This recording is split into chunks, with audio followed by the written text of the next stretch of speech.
Yeah, however you want to do it, I'm good with rolling with. Yeah, we'll survive here. All right, let's see if we got this going live. Make sure I came out on the right channel. I did. Always a bonus when that works. So hey, everybody, Stokastic MLB live before lock here. It's your old pal EMAC. It is not a weekend, even though I am paired with weekend host extraordinaire Maddie Bellman here. We've got cold weather, no real precipitation risks, chance of flurries potentially in a couple locales. What's the weather like in Ohio today? It's cold. It snowed last night. The sun's out at least, which is rare, but it's still cold. It doesn't feel like April yet. Opening day was like in the 30s today. It was opening day for the Guardians. The game's going on right now. Sun's out at least, but it's cold. It is cold here. Yeah, I was looking at our old location in Virginia, and it was 40 degrees, feels like 31, where my wife grew up or spent the second half of her childhood, a town called Lenox up in western Massachusetts. It was 31, feels like 13. And then our friend out by Columbus sent us a picture. There was a skiff of snow this morning. So I wondered if you ended up with that same system. Oh, yeah. We got snow yesterday for sure. It was ugly out. It was like the freezing rain. I mean, it was that cold. Yeah, it's a lot. Most of it's melted by now because the sun's out and it's not like that cold. But for April, like it's, man, Mother Nature. I don't know what her deal is. Yeah, that was the final punchline is it's April, not even March at this point. So good times ahead. Good times ahead. I see Melissa Harvey's in chat. She has had a nice little showing there in DFS. So shout out to her. She's a longtime viewer there. Tango Hotel. A bunch of the other regs are in here. So appreciate everybody coming here for a Tuesday. Let's slide into our slate here. It looks like most everybody is going with the 9-game slate, locking at 7:05 tonight. That it's already off the slate. I forget which game it was. The Mets moved their game earlier. So that's underway right now. So we don't have to worry about that. But now we can talk some pitching here.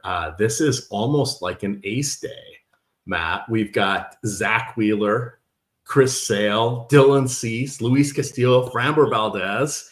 I didn't even mention Cole Reagans, my personal favorite.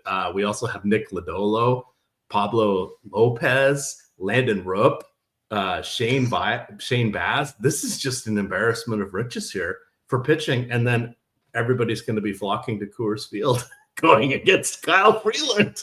What could go wrong today? What are you liking here at the top? It's an extensive list. Yeah, I definitely feel like you could have stopped at Landon Rout before all the guys before that, legit number one pitchers on their respective teams. It certainly is a really good pitching slate. Now, a lot of these guys aren't in like elite matchups. That's why we're seeing so much ownership flock to Sale, because he's, the best of the bunch, and it's not a great matchup, but he's cheap also. So I think you got to talk Sale when we talk about this slate, because he's got by a pretty good margin the top chance of being a top 2 pitcher on this slate. He's at 27.5%. A couple other guys are 20, a little bit over 20, but nowhere really close to him. But the ownership is massive on him, and I never mind riding, popular guys that are getting a lot of ownership at pitching, because it's much more projectable than hitting. You can always get different with your stacks. But on a slate like this, when we do have an extensive list of, quite frankly, just really good pitchers on the slate, I am interested in seeing if there are ways to get off Sale. I feel similarly about Reagans, but man, he's, I think, even harder for me to get away from just at that price tag. Like, certainly if they were in the same exact spot, I would like Sale over Reagans, but Reagans is pretty damn good in his own right, and 8,100 for him is just way too cheap. So I understand why him and Sale are getting so much love, but it means that every other pitcher on this slate, and there are some good ones, are going to be underrepresented in a way, at least.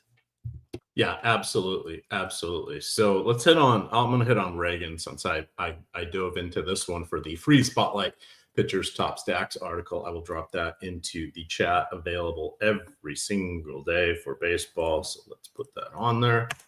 If you like it, hit the or when I tweet that, if you guys retweet it or hit the likes, it makes the boss man think that there's lots of people reading it. So it's a good reason for us to keep having the article. Same thing goes for this show. Hit the like button, subscribe to the YouTube channel. We're cresting towards 104,000 subscribers. So you help us keep the lights on, we'll keep doing these free shows. If we look at Minnesota, so obviously they're really hurting without having Royce Lewis, the master of the home run. That puts a distinct hole in their lineup. And then they've got two of their better hitters are lefties. And so I see that they are kind of forcing in forcing in Trevor Larnach in the 3-hole today in the lefty-lefty matchup. So since the start of last year, he's had just shy of 30 plate appearances against fellow lefties, little to no power, 36% strikeout rate, doesn't have a walk. So that I like as a whole. Jose Miranda has not done well against lefties. Ty France, not an easy out. Know him from his time with the Mariners, but he doesn't really have a lot of power, especially for a first baseman. So while he could draw a walk, he's not really going to create havoc. And then you got Edward Julian down at the bottom there. The only guys you're really worried about are Correa, Jefferson, Buxton up at the top, and they're nominal. I mean, they're not even really all-star caliber anymore. When we look at what Reagan's has done over the last couple of years, last year was the first time he really had a full season as a starter, and he was up in double-digit strikeouts per 9 innings amongst the league leaders. If you ever listen to Eric Lindquist, he loves to ladder Cole Reagan's strikeout props in certain matchups. I believe this will be one of them against his beloved Twins. And then we get, just circling back to, as you mentioned, that ridiculous salary, $8,100. To me, that's the easy click for pitcher number one. But if we start looking at Philadelphia going against Atlanta, and conversely here, that Atlanta offense is not what it once was. Without Ronald Acuna, they don't have Jurickson Profar. I believe Sean Murphy is still on the injured list. No, he got recalled, I'm pretty sure. Did he? I wanted to see if he made the lineup. On Sunday. Yes, he is batting 8th. So that gives them a little more help. And they're not bad players, but they're not the same, oh, wow, it's Atlanta lineup here. So I get why people are going after Wheeler. I get why people are going after Sale. And the weather, 50s in the mid 50s in Atlanta. So even the warmer areas are kind of cold today. Whew, that's our trio at the top. As you start to branch out a little more, let's get this over here. I will say, just to cut you off real quick. Sure. I didn't really talk about Wheeler. He's the most expensive. Man, he is just he's such a good real life pitcher, better in real life than even for DFS purposes. You look at like a lot of the pitching numbers for guys over the past 3 years, 5 years, he's on top of a lot of those lists. I never love picking on Atlanta, even without Acuna. I mean, you still got some really, really good hitters in this lineup, but a lot of the guys you're worried about are righties. I mean, even, Murphy, we talked about, he's a righty. I think that Wheeler, it's kind of a spend up to be contrarian option. Like, yeah, I mean, you mentioned he's getting some love, but he's coming in as the most leveraged pitcher on the slate. And he's over half his owned, or, Reagan's is double his ownership. Sale is 3 times his ownership. I think Wheeler is a real interesting way to get different here. And then, as you were about to talk about, we got some other pitchers. You don't even have to use one of these 3 guys. Right. And that's where I was kind of like with Chris Sale. I mean, Cy Young Chris Sale, late stage career Chris Sale. He's been great, but I hate tangling with Philly, especially when you've got Harper and Schwarber, who are excellent in same-handed matchups. In that the tough lefty matchup, these guys are elite. in there. Not as good as they are against righties, but they both, I don't have their numbers up, but they usually have around a 200 ISO. Or at least 180. Let's take a quick peek here because I don't want to misspeak on something like that.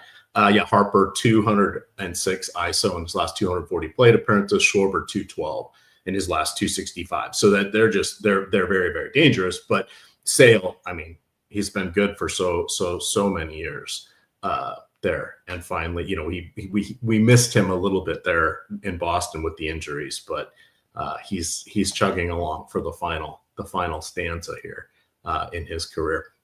What do you think about Framber Valdez? So going against the Mariners, who are in okay lineup, but they are without Victor Robles, who hurt his shoulder making a catch yesterday, or the day before. It was pretty cool. He came up over the fence and ended up going over it because the fence was like 3 feet high or whatever in that area where he went over it, so ended up hurting his shoulder. They don't have a time frame on it yet of how long he'll be out. Early guesses is 4 to 6 weeks. Could be longer though. So losing him as their leadoff hitter, even though they picked him up off the scrap heap off of waivers, if I remember correctly, last year, he's one of their better base runners. You've got Valdez, who is back up above 60% ground ball rate, still getting almost a strikeout per inning. I mean, he is just a DFS darling. Like almost 70% of his last starts over the last 2 seasons and this year have resulted in quality starts. So 6 innings and 3 or fewer earned runs. That's helpful on FanDuel. So he's someone to always look at. And it's cooler in the Pacific Northwest. Could be a little bit damp and drizzly there tonight. Remember, they've got that carport retractable roof, so it's not going to impact the playing of the game, but it does make the pitching weather much more friendly. I kind of like that. You have Luis Castillo on the other side. Let's hit the Pacific Northwest here for a minute. Yeah, I think both pitchers are definitely, at least in play here. Like, I think that both these guys, I like Valdez whenever he's not going to get a lot of ownership, and he's not going to get a lot of ownership here. I'm worried that he's like coming off being sick. I don't love that, but you can't get much better of a spot for upside than in Seattle as a lefty against this Mariners lineup.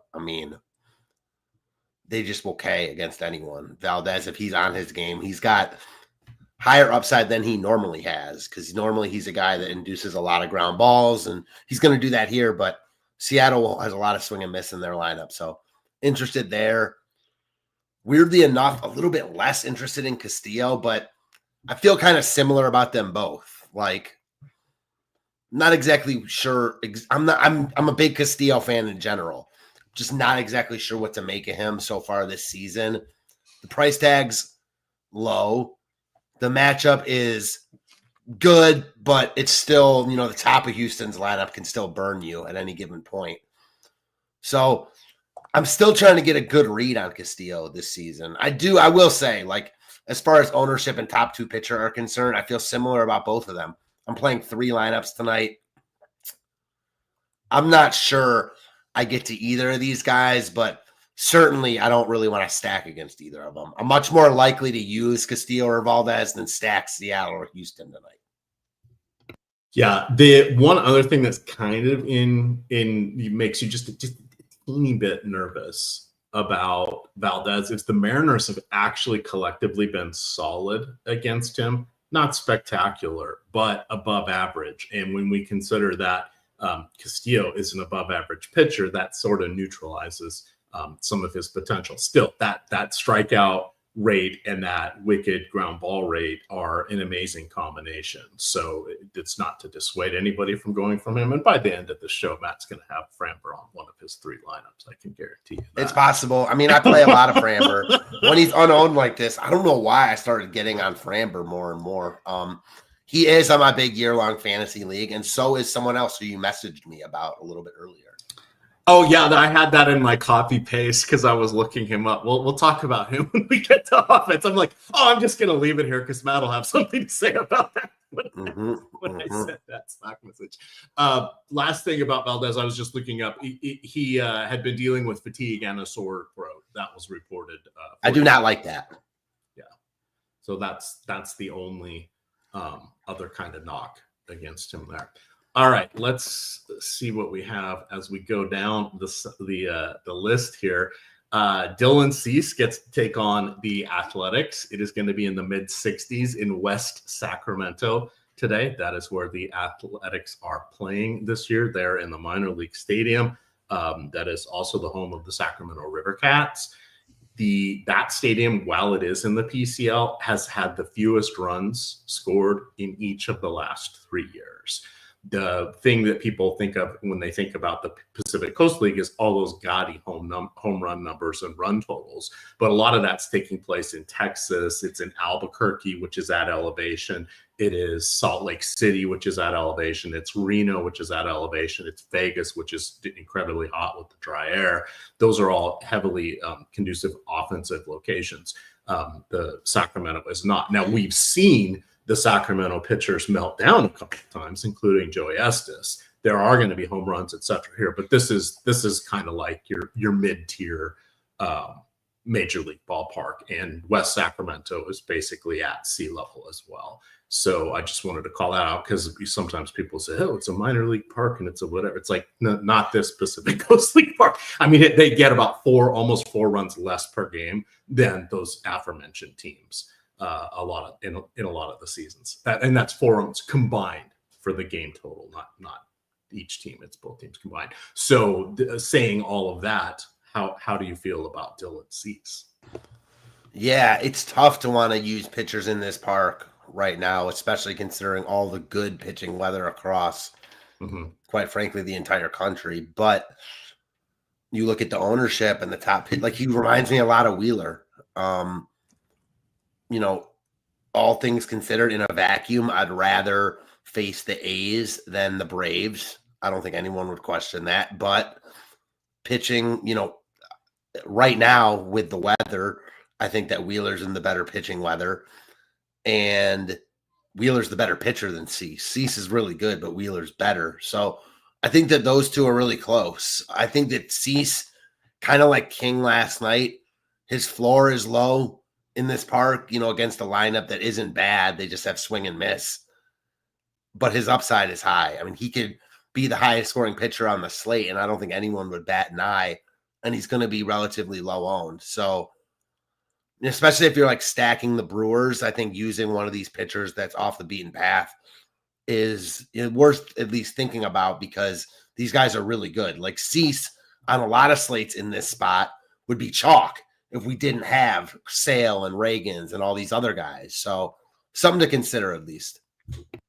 All right, let's hit on Freddie Peralta here. He is going into Colorado. Colorado, just a dreadful offense. In at this point, their current collection of hitters, they have okay power numbers because most of the metrics, don't take out Coors Field. But when you use the weighted on base, WRC plus, weighted runs created plus, some of those other metrics, they're below average even for the location where they play. So there's nobody terrifying in the lineup there. Do you want to go to Freddie Peralta, fastball Freddie there, challenging with the high heat? I see someone asking in chat, do we need to be contrarian? I don't know that it really is. He's the third most popular pitcher on DraftKings, but he's still only at 20% because we have aces everywhere, or excellent frontline starters everywhere tonight.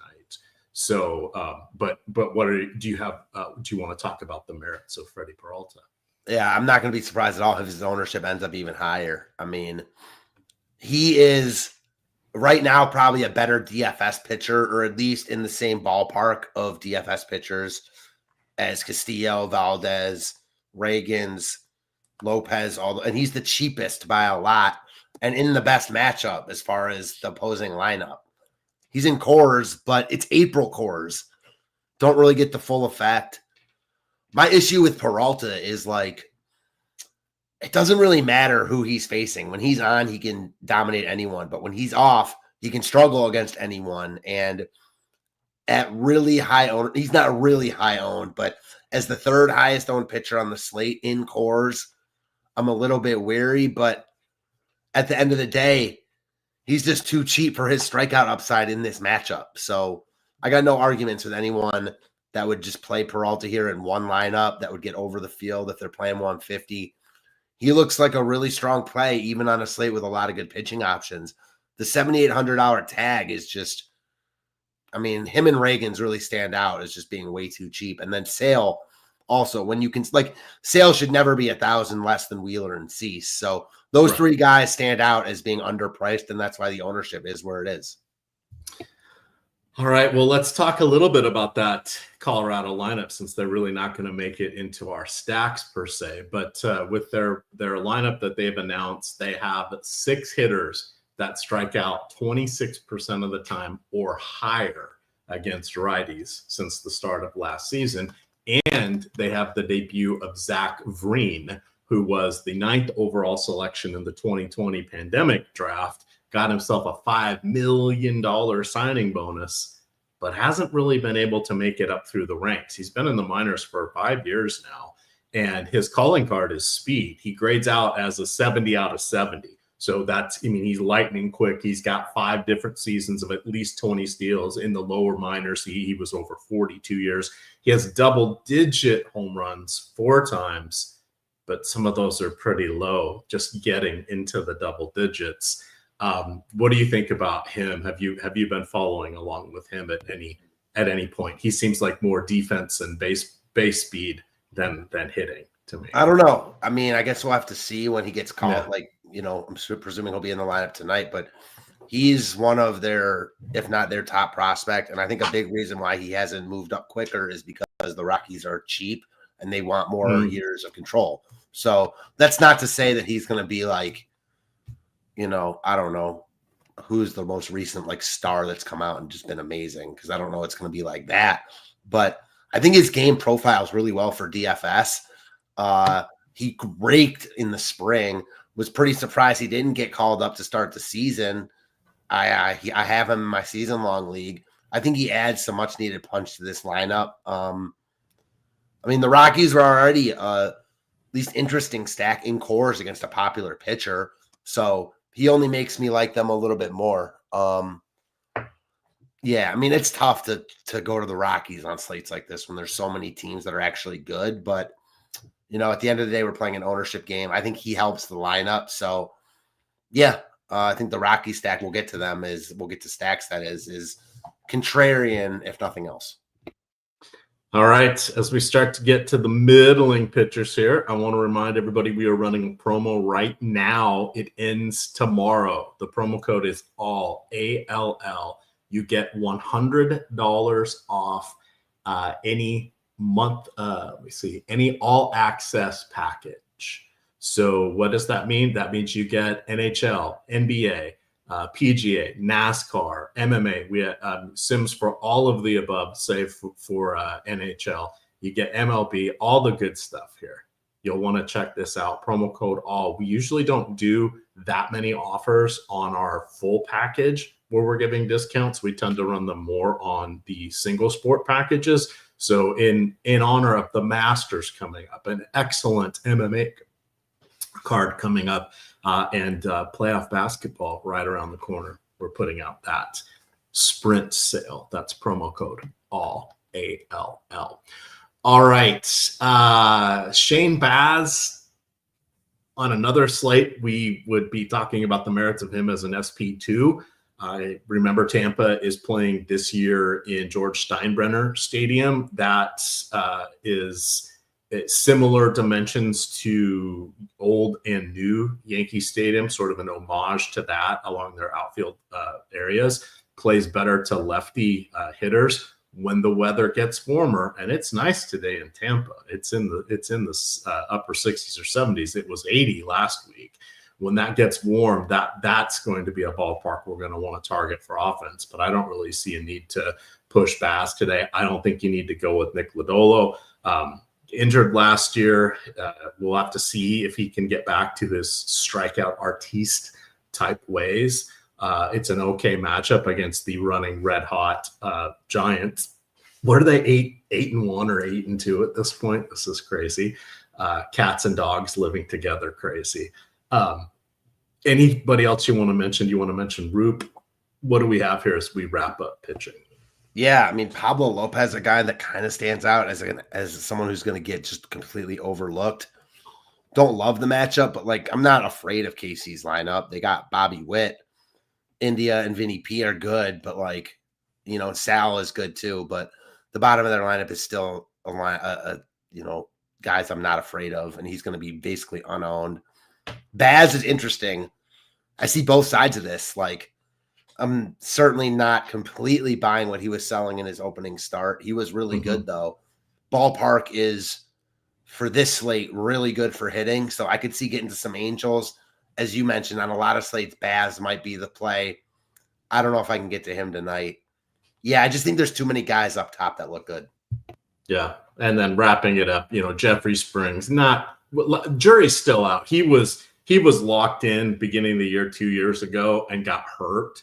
So he's someone that, that may have closed the window on his late blooming opportunities, but we'll have to see what's going on there. But I think we're ready to flip this over to stacks. So let me change the screen to the top stacks tool. I'll also run I'll run some sim projections here, and we can sort of see what's coming out with those. Reminder on the weather, no precipitation issues. It is just pretty much cold everywhere except for Arizona and Florida. So we'll keep that in mind. Milwaukee coming out on top there against Kyle Freeman. No surprise to anybody.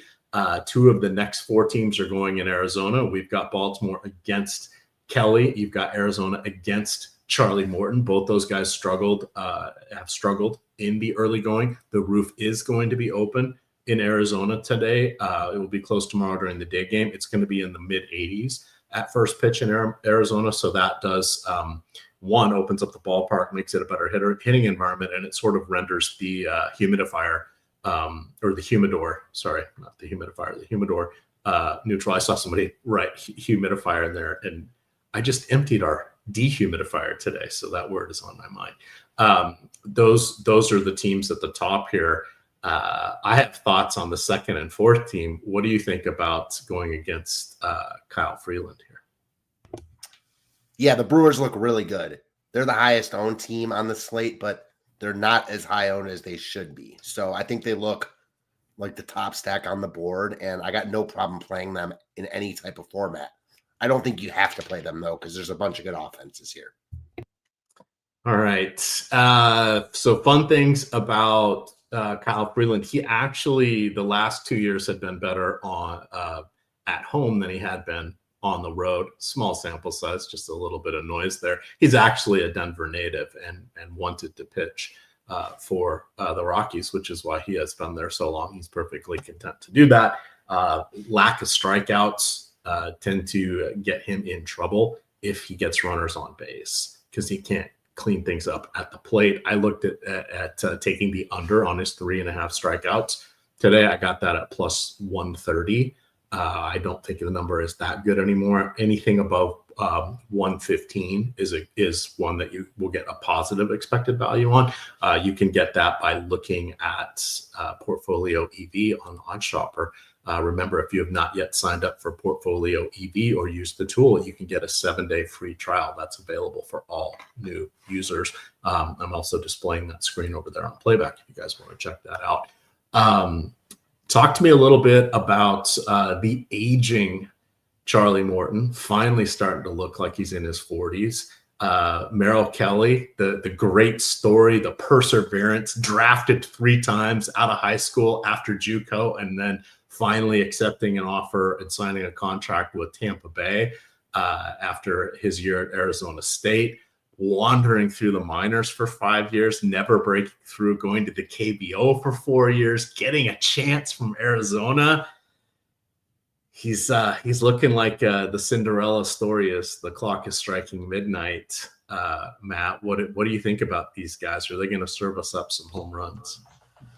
Yeah, I mean, Baltimore's on my good side. I played them last night. I had a really good lineup with a Baltimore and San Diego stack. So kudos to Gunnar Henderson, who was really good for that slate because no one really did much.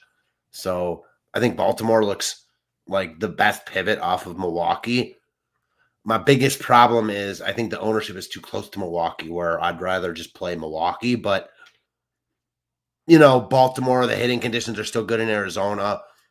And Baltimore's, all things considered, a better lineup than Milwaukee. So I get it. Like, Baltimore looks good here.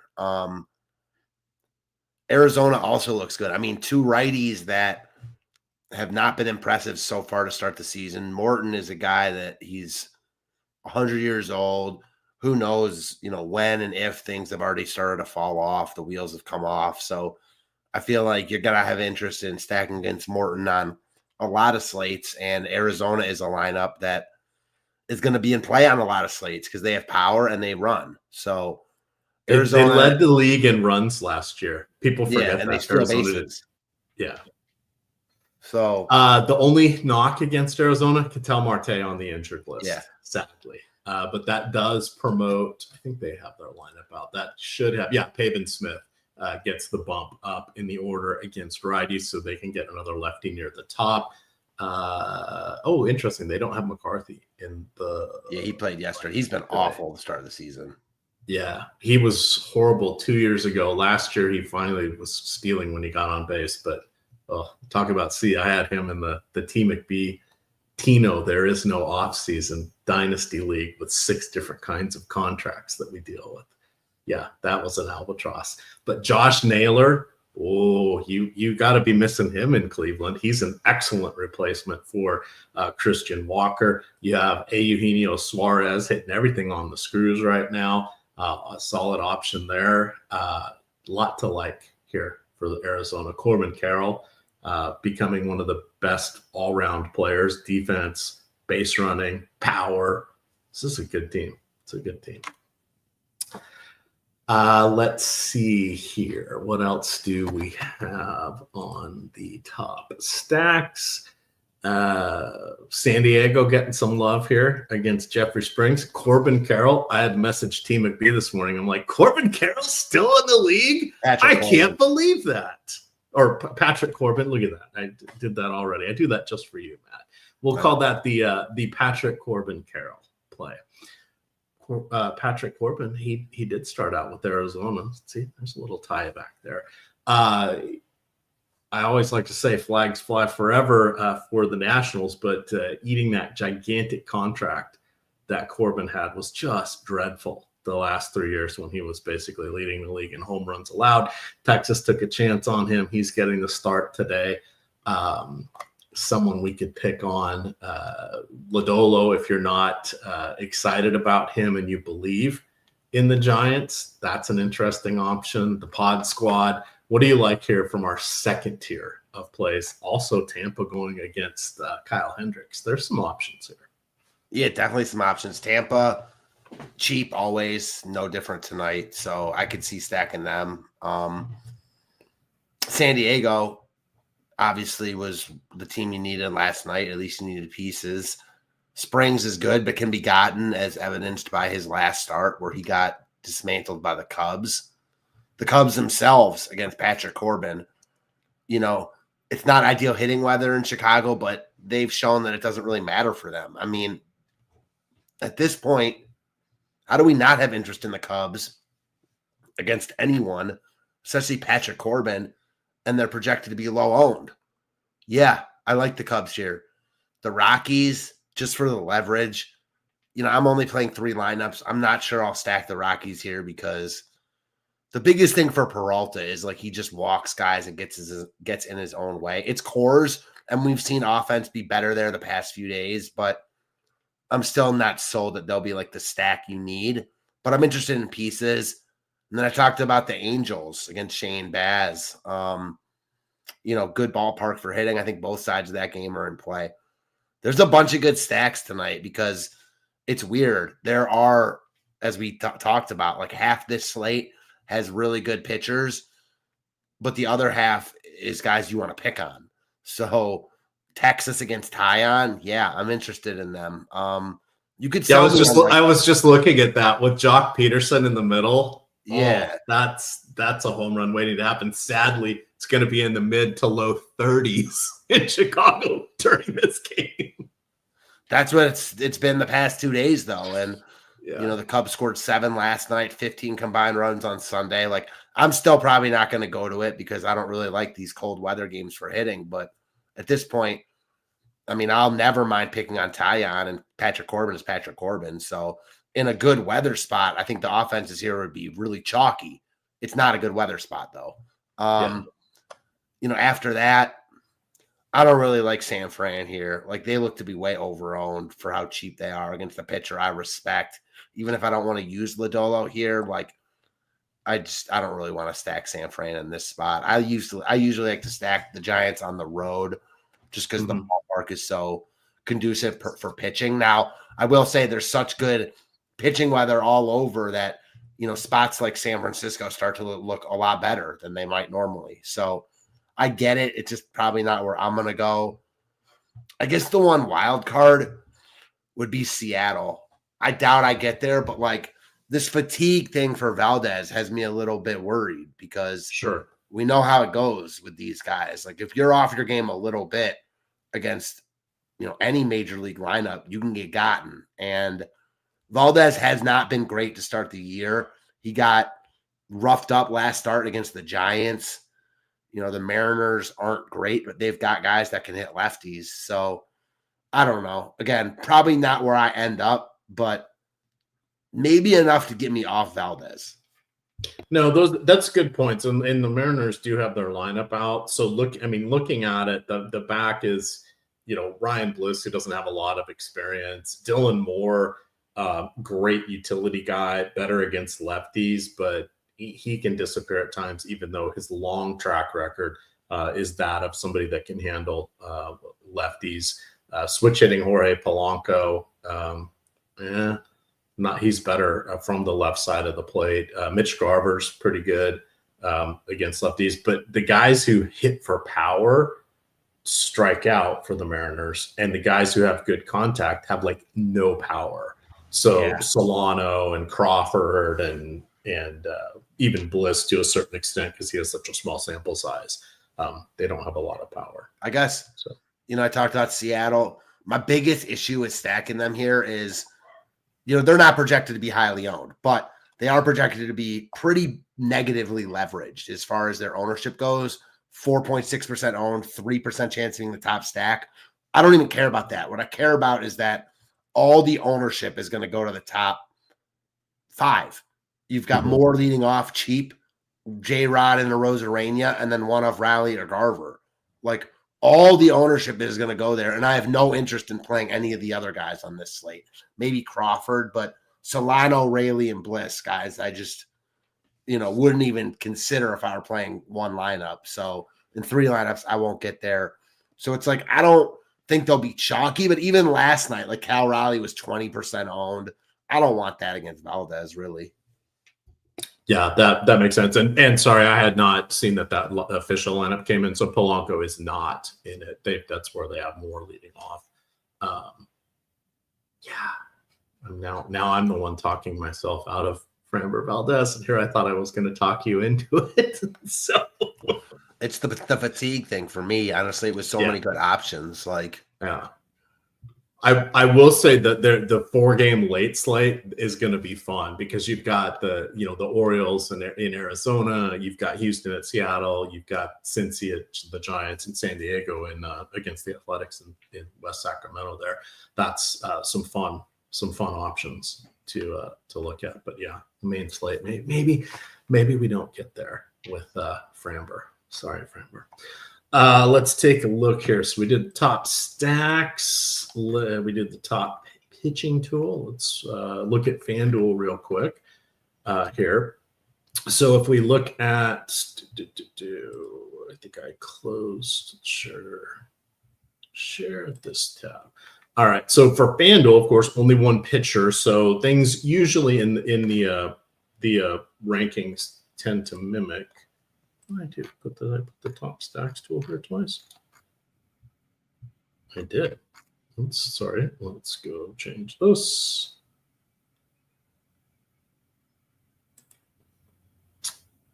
So the order and the percentage of success is typically going to follow DraftKings, but the leverage can be wildly different because people will oftentimes just go build out the top 2 or 3 pitchers. So if we look at that, we can see half the lineups are going to have Sale, Reagans, or Peralta. So that is creating all of them with negative leverage. Now, there are ways to, those are 3 of the better pitchers today. And there are ways to get different with your stacks, your one-offs, etc. So I don't mind that. And I would really only focus on Sale and Reagans if I was playing FanDuel tonight. I'm not playing FanDuel tonight, but I will once we get out of the basketball season. I'll be playing across all 3 sites if Yahoo is still posting contests. Yahoo is just they're the new FanDuel. They're trying to make us hate DFS over there. Did you see FanDuel has changed their single game contest? I forgot to message you. Yeah, I did see that. I was going to message you. I forgot. They are mimicking DraftKings with the 1.5% salary multiplier, which makes things more interesting to pay that tax for the extra bonus points. Let's look at the top stacks here, and then we'll run a couple simulations and see what we get. Do you have, as I get this up, do you have a nuke of the night? Do I have a nuke of the night? Could be offense, could be defense, could be an imploding pitcher. Your choice, dealer's choice. Do I have a nuke of the night? Yeah, you know what? I like Texas a lot. The Rangers are going to be my nuke of the night here. Okay, fair enough. I am going to go a little off the board. I'm going to go with Tampa against Kyle Hendricks. I think youngster Jonathan Arenado is pretty solid. Brandon Lowe is not too shabby there. He's batting second. Christopher Morel, he can get his head on straight, is a good hitter.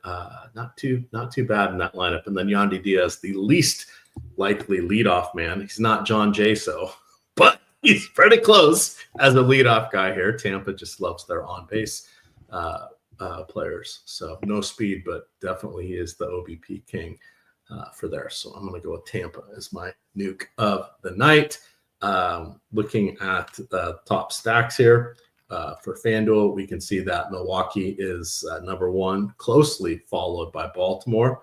Tampa Bay coming in at number 3. You want to remember the scoring on FanDuel and DraftKings are different. FanDuel tends to reward more for the stacking aspect of runs and RBIs being weighted more than a home run. DraftKings leans more into home runs for the offensive stack. So sometimes you'll see little changes on the margin in a team that gets on base a lot, like Tampa can be rewarded in that scoring format. All right, let's run a simulation here and see what we get. So as you've had a chance to really look through and talk through all of this, are your perspectives changing on these? I mean, not really. I think Milwaukee, and I will say about the pitchers and the offenses, it could be the type of slate where there's so many good options that the top options, Milwaukee offensively and Cole Reagans, as far as pitching goes, aren't as owned as they should be because ownership is going to be much more spread out than it might normally, be. The flip side of that would say that a lot of these other guys are going to be under-owned because Cole Reagans and Chris Sale are going to be so popular. So, as always, there's a ton of different ways to skin the cat. There's different ways to look at the two sides of the coin, but I know Milwaukee's the highest owned team on the board, and I'm a little bit scared off by their ownership and the higher dollar stuff. But as it stands right now, I think they're pretty clearly the top stack, and ownership isn't going to be there. So if I don't play Milwaukee, I don't think it's going to be another one of these teams like Baltimore, Tampa, or Arizona that also has really high ownership. Because in that case, I just want to play Milwaukee. If I get off them, I think it'll be for someone like Texas, the Cubs, bad hitting weather, but good offenses facing pitchers that we want to target. Sure. And let me just jump over to this tab here.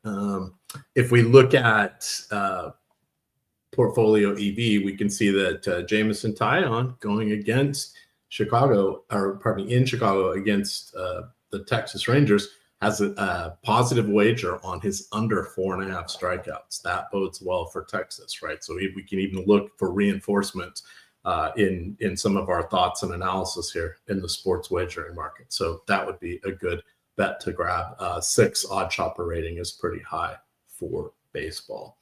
All right, let's share the screen here on this. Hopefully I changed it. Yep. All right. So if we were going to build out 150, let's see who we are getting.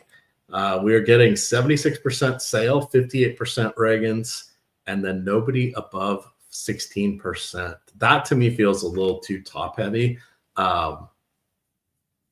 Maybe look at 50% on each of these. That's easily adjusted by just putting in a ceiling cap and changing it. If we unfavorite and then refavorite, you'll see that that'll move, caps those at 50s, pushes a little more towards Peralta, but now we're getting Wheeler into the mix, etc. Going under on the rest of the pitchers for the most part there. That makes sense when you're going over on the most popular pitchers. If we look at our stack exposures, oh, Matt, Tampa, 34%. It's pretty good. That's pretty good.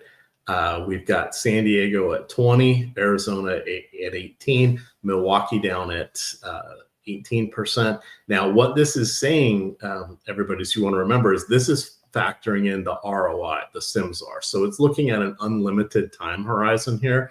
So what it's saying is, hey, those other teams that are less popular, when they hit, you win a larger portion of the prize pool. So that's an easier way to explain the ROI concept. So oftentimes you will see the Sims rewarding for the less traveled path, but you could see even with the pitchers, because those two pitchers have such good positive ROI as the individual plays, it's going overboard.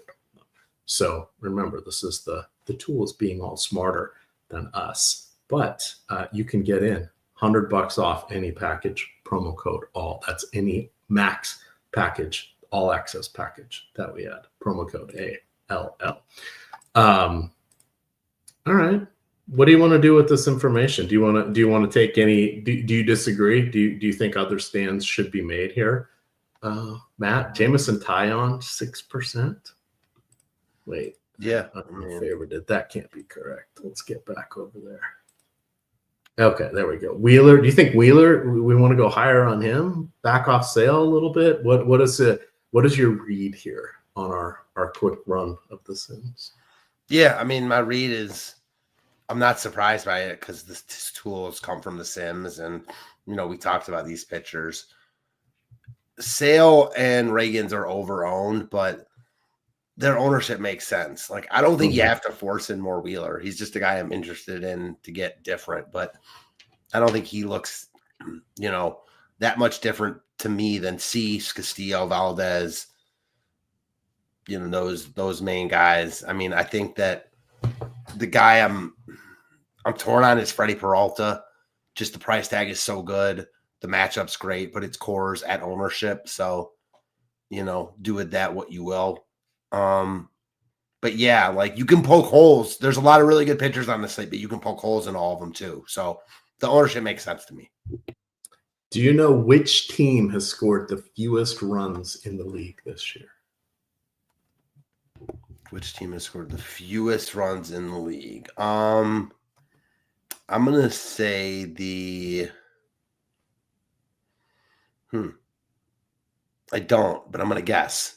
Okay. And I'm going to presume they're on this slate, correct? They are. Okay. I'm going to say the Cincinnati Reds. No, it is the Atlanta Braves. They have scored just 24 runs. They're 1-8. Rockies have scored 30. Astros 30. Chicago White Sox 32, Marlins 33. It's obviously early and all of that, but that's kind of interesting to see. Yeah, the Reds had 2 breakout games. I forgot about that. Yeah. And then up at the top, the Chicago Cubs, 84 runs, 6 ahead of the New York Torpedo Bats. All right, let's look at FanDuel real quick, and we'll get on out of here. I'll see if there's any questions for us. And then we've got live before lock for NBA coming up next. That will be, I believe, Josh and Greg. Stack of the night. We sort of did the nuke of the night. I think it's Arizona or Baltimore. What'd you say? Arizona or Baltimore for stack of the night. Those would be my top 2 choices. Brewers would be third. I'm gonna say my choices are the Brewers and I thought the Rays were yours. That was my nuke of the night, my off the board. Okay. They would be my fourth. Okay, I'm gonna say Baltimore and Texas. Okay. Do a quick Milwaukee and Texas. Excuse me. Milwaukee. Yep. All righty. So running 150 here on FanDuel, we can see that we're getting 50%. Oh, because it's kept my exposure caps from. So we maxed out at 50% on sale. Reagan's is at 30, and then nobody else above 10 on FanDuel. I really think you can probably just focus on Sale and Reagan's, expand it to Wheeler or Peralta if you want. But I tend to play more just 2 or 3 pitchers when I play on FanDuel, even when I'm building out 150. If we look at our stack exposures there, again, getting a lot of love here for Tampa. Arizona second, San Diego popping up there in their matchup against Springs. So interesting. Very similar on both sides, but we've got that. All right, Sotex, I see you are over there. Have fun. Any other thoughts? We may just wrap this one up here. I don't need to drag this on any further. Oh, home run calls. Yeah, so the one thing I am waiting on is an update in the tools. If I'm presuming that will happen before lock, and that might change my thoughts a little bit, depending on where ownership goes. But as of now, yeah, we talked about it at good length. I feel like there isn't that much more to break down here. Mm-hmm. Ownership is pretty spread out, even for a core slate. I think that if you're worried about ownership for any spot, it's obviously Milwaukee. But other than that, I don't think you really have to be concerned with it. For a home run call, I'm gonna go with the aforementioned Jock Peterson against Taya. All right, that's fair. I had Ryan O'Hearn last night. That worked. I'm gonna go with teammate Cedric Mullins tonight, presumably batting 5th against Merrill Kelly. All right, everybody. Thank you for tuning in here. Remember, promo code ALL gets you $100 off any Stokaastic all access package. That could be the monthly or the yearly package. So jump in on that. Hit the like button as well, because that helps us know that you enjoy our shows, and it has us continuing to provide free content, which is always fun. I like watching the shows even when I'm not on. Any final thoughts, Matt, or shall we just end right here? No. I will say prayers up to the tragedy in the Dominican Republic where I saw that Octavio Dotel. Yeah, Octavio Dotel, or I don't know. And Nelson Cruz's sister. The death toll keeps rising there. It's at 58 now. So pretty tragic, very tragic incident. So prayers up to anyone who knows anyone who's involved in that. All right. We're going to get on out of here. You guys can follow Matt on Twitter at FantasyTipsMatt. You can find me at EMACDFS. And of course, it is Stokastic_COM. Turn in to NBA live before lock starting in 5 minutes. Good luck, gamers.